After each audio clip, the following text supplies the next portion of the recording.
இங்கிலாந்துல லீட்ஸ்ல தனியாக போராடி கொண்டு இருக்கக்கூடிய சேவியர் ஜஸ்பிரிட் பும்ரா தான். ஃபீல்டிங் எஃபர்ட்டும் லோவா இருக்கு, கூட பவுல் பண்றவங்களுடைய எஃபர்ட்டும் லோவா இருக்கு.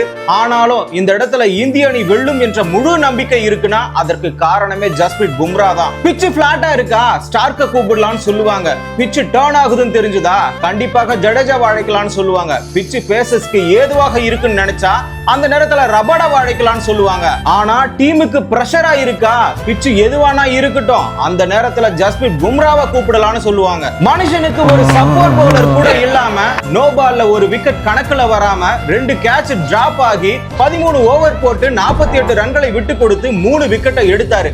அதுலயும் கடைசி நேரத்துல பவுலரா வரக்கூடிய அவர்களுடைய விக்கெட்டை எடுக்கல. இங்கிலாந்தினுடைய ஓபனரான டக்கட், ஜாக் கிராலி, நம்பர் 1 பேட்ஸ்மேனான ஜோய் ரூட் விக்கெட்டை எடுத்து இந்தியாவுக்கு நம்பிக்கை கொடுத்தாரு. இதுக்கு முன்னாடி வாஷிம் அக்ரம் ஏசியாவில இருந்து கிளம்பி போயிட்டு சேன நாடுகள் அதிகமான விக்கெட் எடுத்தவர் பட்டியல்ல 147 விக்கெட்டை ரிட்டையர்ட் ஆகிற வரைக்கும் எடுத்து முதலிடத்துல இருக்கிறாரு. ஆனா பும்ரா அப்படி கிடையாது. பும்ராவுடைய ஆறாவே இப்பதான் தொடங்குது. அதுக்குள்ளார ஏசியாவில இருந்து கிளம்பி போயிட்டு சேன நாடுகள்ல 147 விக்கெட்டை பிரேக் பண்ணி 148 விக்கெட்டை எடுத்து வாஷிம் அக்ரம பின்னுக்கு தள்ளி நிலைச்சு நின்று இருக்கிறாரு பும்ரா. ஆனா இந்த இடத்துல இந்தியாவுடைய பிசிசிஐயும் கோச்சரும் செலக்டர்ஸும் ஒன்னு நல்லா புரிஞ்சுக்கணும்.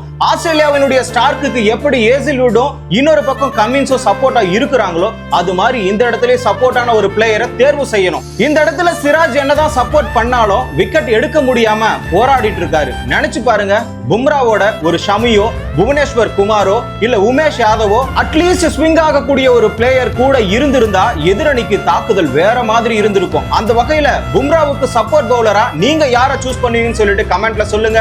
கிரிக்கெட் நிகழ்வுகளை ஒரு நிமிடத்துல தெரிஞ்சுக்கணுமா, ஷார்ட்ஸ் தமிழை ஃபாலோ பண்ணுங்க.